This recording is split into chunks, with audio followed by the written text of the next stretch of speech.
So next up is Steinar Bjørnstad from Tampnet from Norway, and he'll be talking about protecting fiber infrastructure, especially undersea fiber infrastructure, which is much more difficult to protect.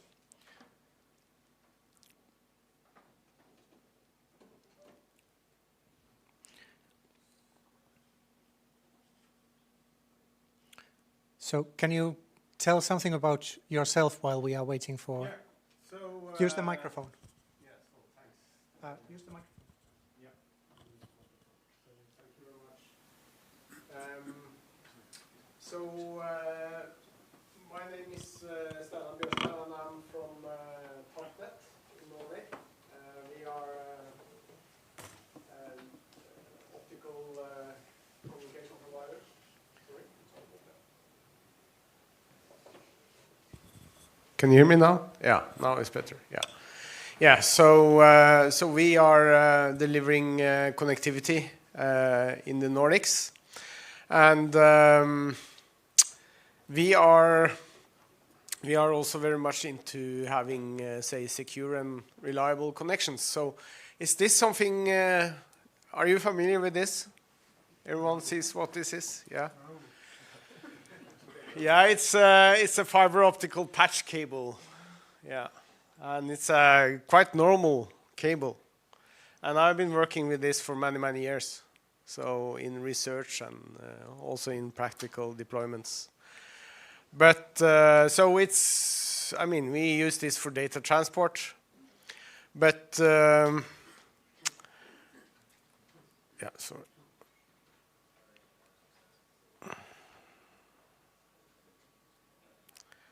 So, does this have sound? I hope so.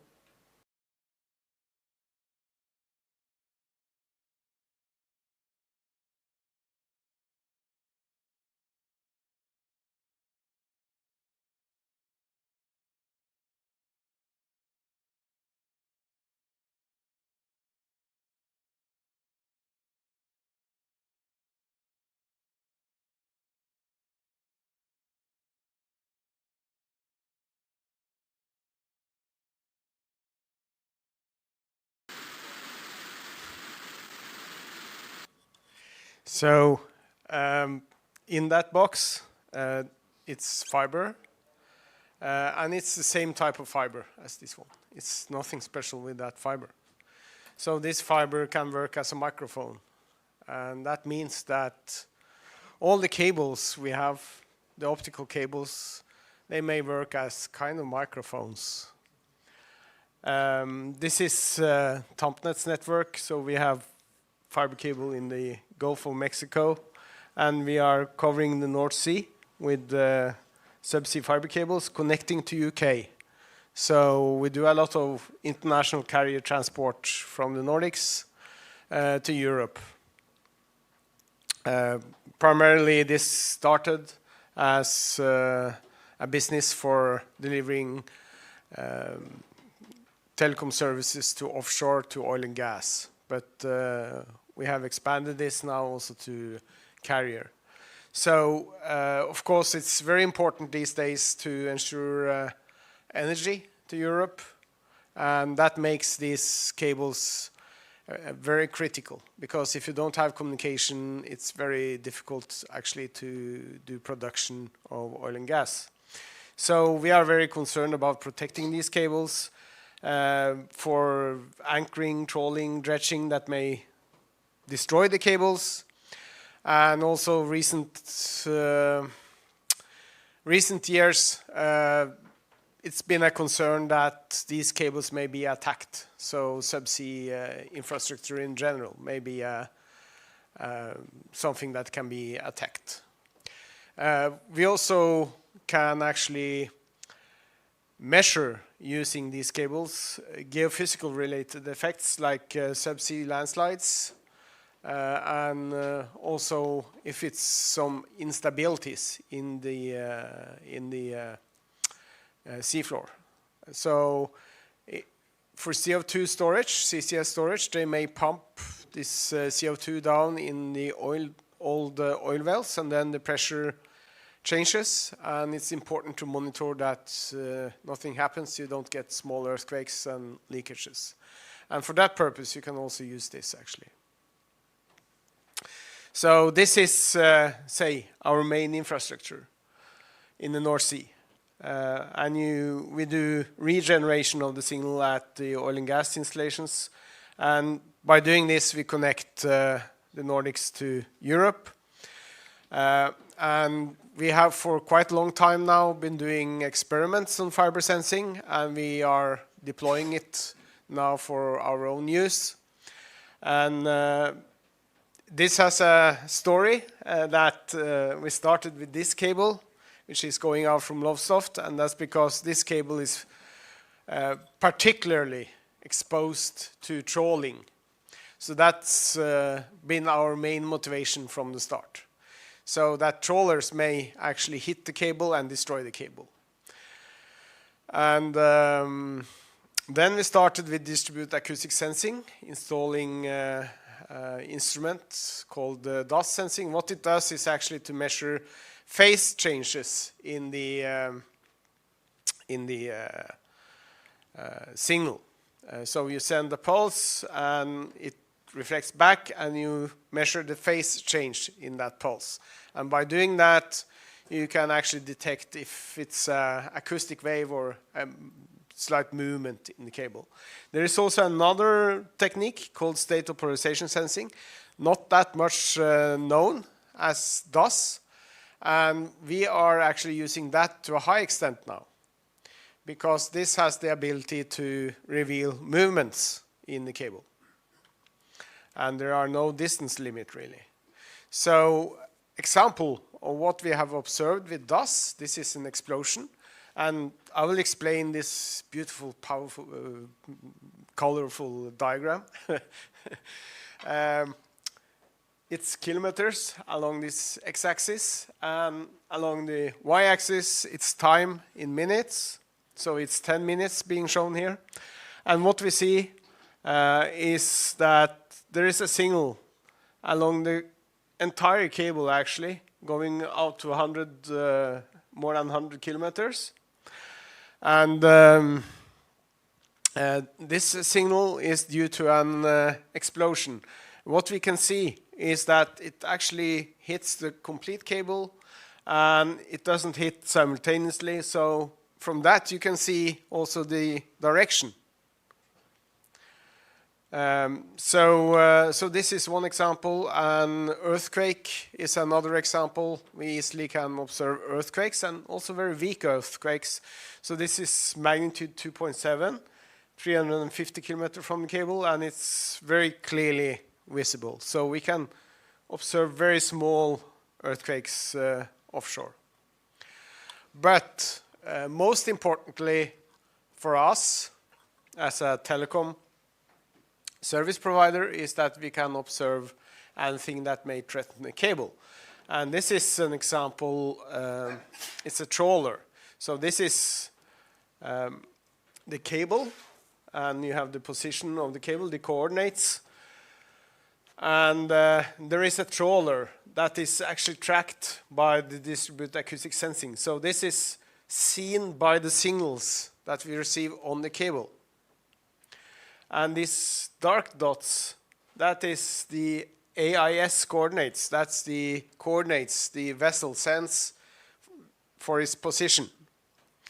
And what we see is that it crosses the cable, and then it goes along the cable with the black dots. But we only see the DAS track here, meaning that it's lifting its trawl when it's crossing the cable. And that's how we want these trawlers to behave. And on this colorful waterfall diagram, as we call it, we see the trawler is going like this. A strong signal. So we can actually see anything approaching the cable, subsea. And that is with the DAS, but the distributed acoustic sensing, it has a limited range. So it's up to the first amplifier, optical amplifier. So maybe like 80 kilometers, or in our systems it can be 120, which is the limit of the DAS system itself, because we are using passive fiber cables. But if we go to state of polarization, it's much easier to embed in the optical transmission system. So you can send it as a signal into the system, and you can amplify it. So it can be a wavelength, for example, in the system. And then you just receive it on the other side, and you can use that for detecting movements. The flip side is that you don't have any position information as you have with the DAS. The reason is that DAS, you measure the time of the arrival of the back reflected signal, like in the OTDR. So DAS is actually a phase OTDR, for those of you who know OTDR, being used for finding bad connectors and splices in the optical network. So you remember this incident, maybe, in the Baltics? Yeah. It was some people dragging an anchor across lot of cables and gas pipes and everything, really destroying it all.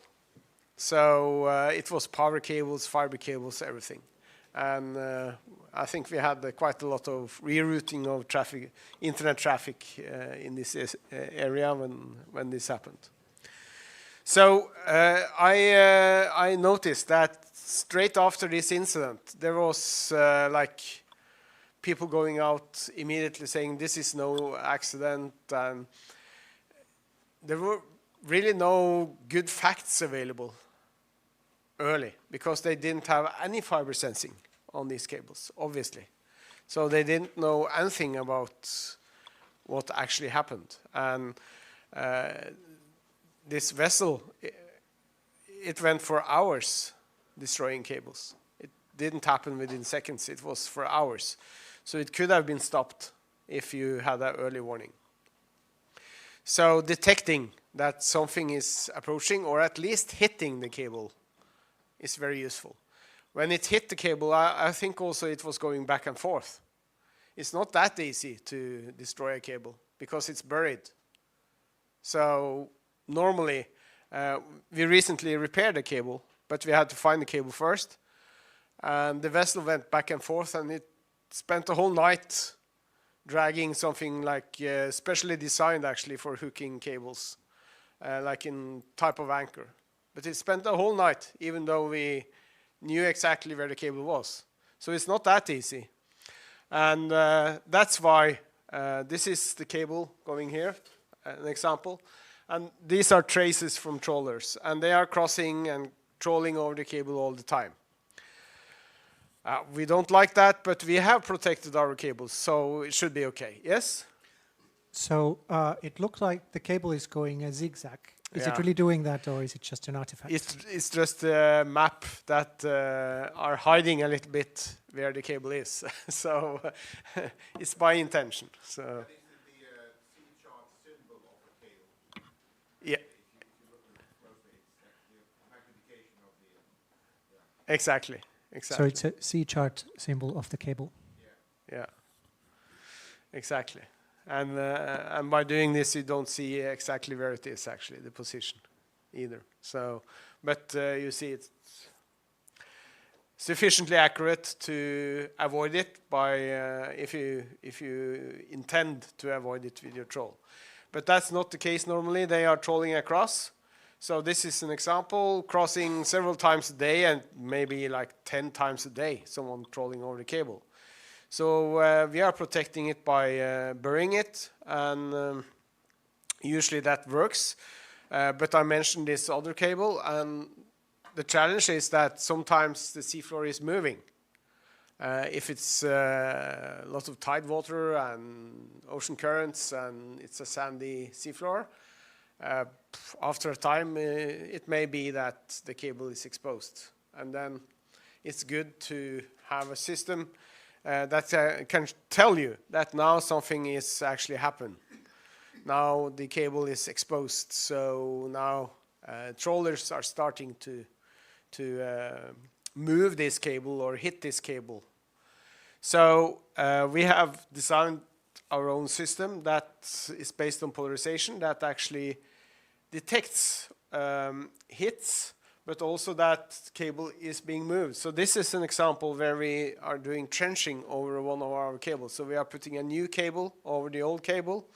And when we do that, we move the old cable a little bit because it's slightly being hooked during this operation. And what we see is that it's a change in the conditions before and after. So the instrument is up there. It's like a 1 unit small box. And this is just a transmitter. It's just a media converter. I'm sure you know it. And it's a standard SFP. So it's just that we are using a normal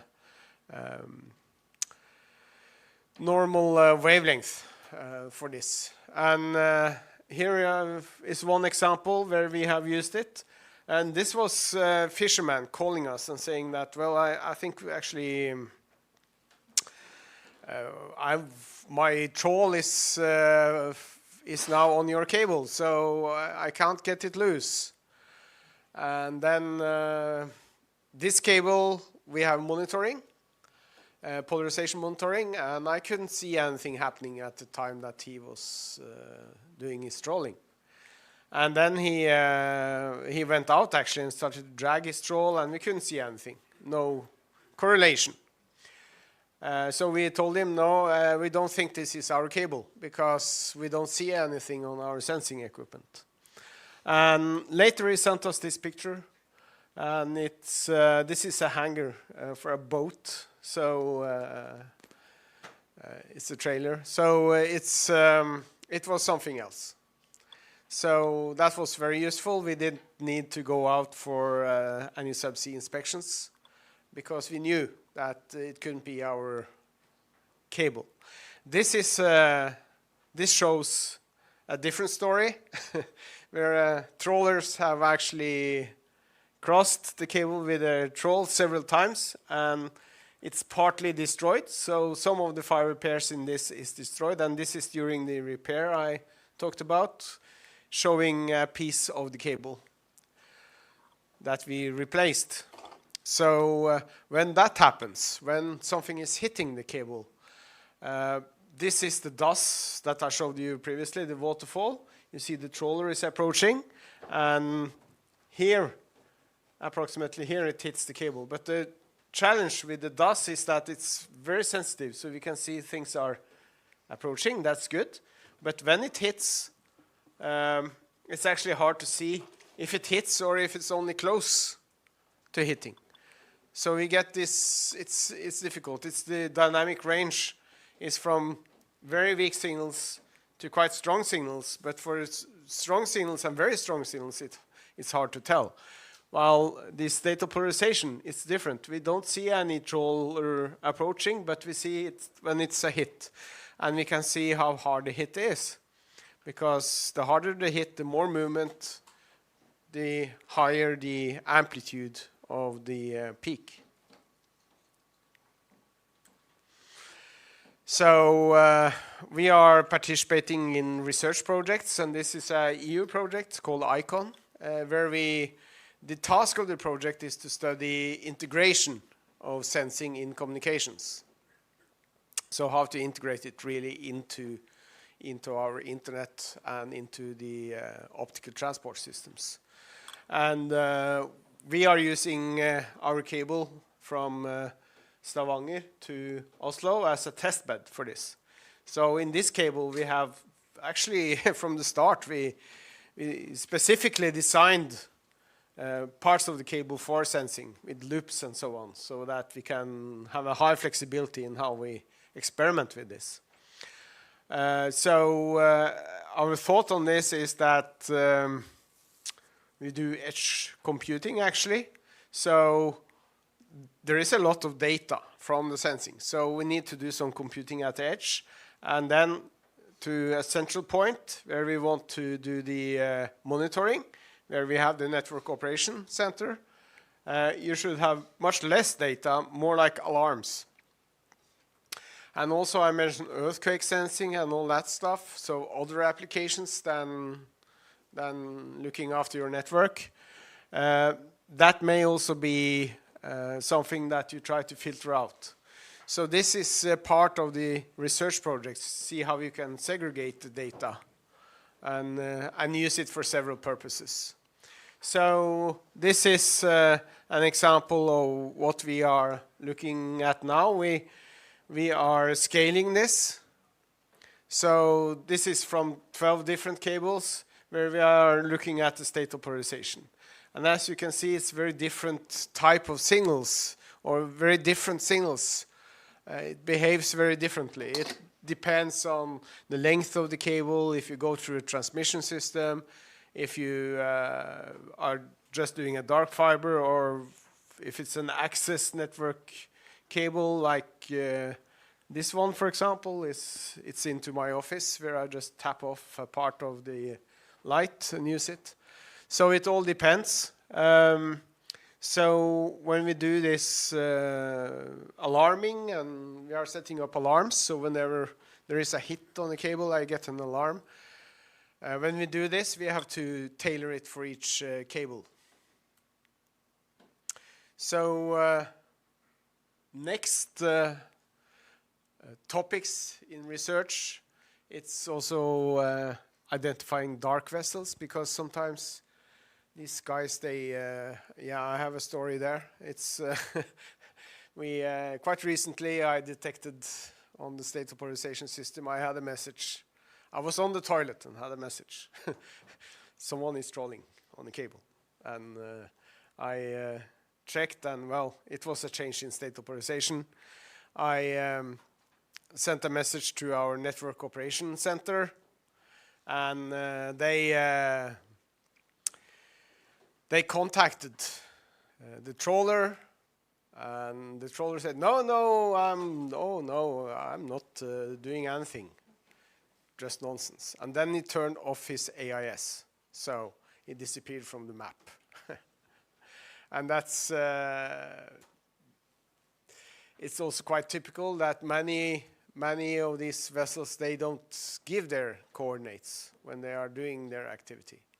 So this is also, there are other methods than AIS to identify. There are satellite pictures and stuff like that. So there are ongoing research on how to identify the, say, bad guys. It can be actually very bad guys also. And then automatic event identification. So we do automatically now identify when the cable is hit. But it may be that we also want to identify earthquakes, for example, and weak earthquakes. And this is still in research to do proper separation of the signals. So, to sum up, for telecom and for all of us working with the internet and transport of data, I think protecting and thinking of security, cybersecurity has normally been like, I would say, layer 2 or layer 3 and up.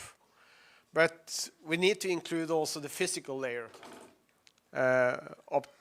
optical layer in the security thinking. And we need a method so we can scale this. And polarization sensing, it enables scalability. And by combining different technologies, we are able to identify and also use the infrastructure for something brand new. This infrastructure was built for telecom, but it can actually be used also for earthquake sensing, for example. And it's really fascinating, something that fascinates me a lot, that we have this really network of sensors. So it's an array of microphones. And I mean, where did that come from? It really was a surprise for me when I realized this.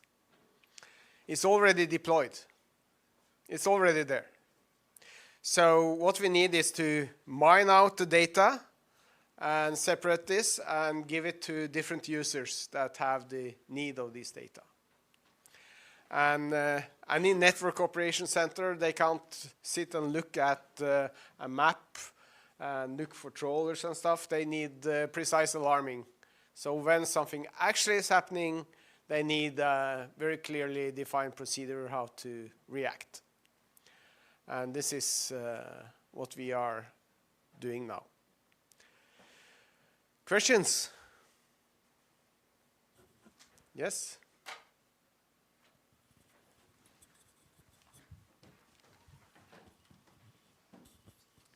Hi, my name is Jaakko Rautanen. Just wondering, is this something you invented, or is these capabilities, are they like been commonly known for a long time? These acoustic sensing capabilities. Yeah, the distributed acoustic sensing. Yeah, so these DOS units you can buy from several vendors.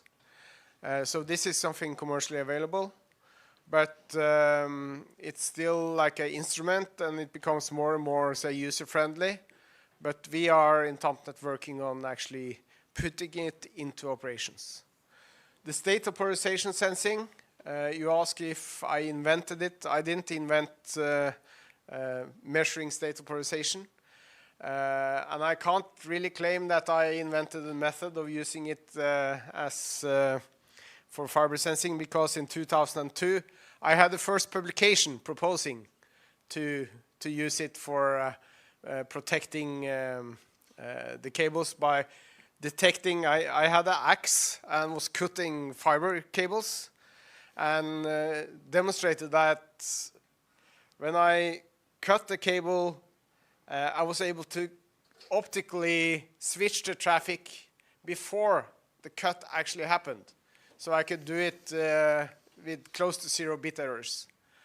And that was the first experimental demonstration that was published. But there were already some smart Japanese guys that had patented this principle. So, Okay, thank you. Yeah. Yeah, hi, Kai Kjellgren, Kitech. One question. I know there is some initiatives to collect the data from different subsea cable systems to sort of get a holistic view of what's happening in, for instance, the Baltic, where we have a lot of dragging problems. Do you know how far that has come, or is this something you're part of? Yeah, we are. I think we are part of it. It's. Yeah, I think it's actually it's the challenge will be to get the governments to pay. To be honest, so I think as we can't really pay for this ourselves, but the idea is also to include the North Sea network and like cooperation between network operators, so that we can have maybe one monitoring station where everything is coordinated. And I think that would be very nice, but someone has to pay for it. And obvious, I think this is an obvious international government task, actually. And it would really be for the good. It would be more than also security that we could monitor. Also related to environment and earthquake sensing, and there's a lot of research on that. You can spot whales, for example, crossing. Vocalization from whales, tracking whales along cables. And, yeah. Okay, Sauli Kiviranta, question about this. You said about the sensitivity. When the disturbances are high, does it mean that this doesn't really apply, for example, when an excavator is approaching the fiber, that you cannot do it so easily in the ground-laid fiber? And assuming that is not possible, so Ukraine with all its fiber now in the surroundings, probably not easy to detect any other objects either. Yeah, you can detect excavators, especially when they are operating and start to dig in the ground. Using distributed acoustic sensing in particular is sensitive to that. And when you are approaching the cable and start to, what will happen is that you will start to put some pressure on the cable, and then you will also be able to see it on state polarization. But not that soon as if you are using DAS. So, and this is, I remember I was working in Telenor previously, Telenor Research, and actually I remember we had a meeting, and I came up with this idea of using this, and I said that, well, for protection we could try to switch before it breaks. And they started laughing and thought I was crazy. And then they said, do you want to put video cameras along the entire network? And then I said, no, but you can use it as a sensor. And that was brand new at that time. So now we are here. But this is it's many years ago. It takes many years from research to commercial deployments. Are you staying for dinner and sauna? Yes. So one more question, but I think anyone else wants to ask something? Well, him first. Ask at the sauna. Emil Fielman, Aalto University. So how about applying this to also land-based fiber installations, and assuming that somebody cuts the cable, can we still use both ends of the cable for sensing? Yeah. It is actually a lot of use on land-based cables. So, and one example is Iceland, where they have been able now to warn against eruptions. So that's one example, but it's also smart city initiatives where they are using the cable for sensing. And for state polarization sensing, if the cable is cut, the signal is gone, so it won't work. But for DAS, if the cable is cut, you will have sensing up to the point where it's cut. And you will be able to see exactly where it's cut. So, sure.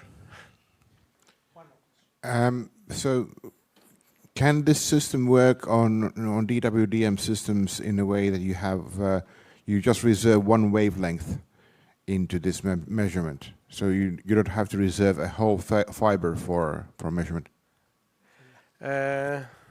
Yes, and let's see, the node 11 there, that's a wavelength in a DWDM transmission system. So that's what you asked about. In addition, I don't have it here. It's another one where I just actually use the monitoring output on a WDM system, and I filter out one of the transmission wavelengths, and I use that for sensing, and that also works. So then I don't even reserve a wavelength, I use the data signal itself. But the thing is that if you, this is state polarization. So for DAS, I should mention that you can, it's more difficult, but you connect directly into the system and you can use the so-called L-band. If you don't use that already, you have the C-band that you normally use for communication. That is amplified, but in addition you can use the longer wavelengths for sensing, and that's how far we have come now. Part of the research is to study if it can be embedded as a wavelength in the system, the DAS. But the SOP, it works for everything. The DAS is more complicated. You send patterns and it may interfere with your communication signal. So far it's separate wavelength band. Okay. Thank you. Give Steinar a very big hand. That was an excellent presentation.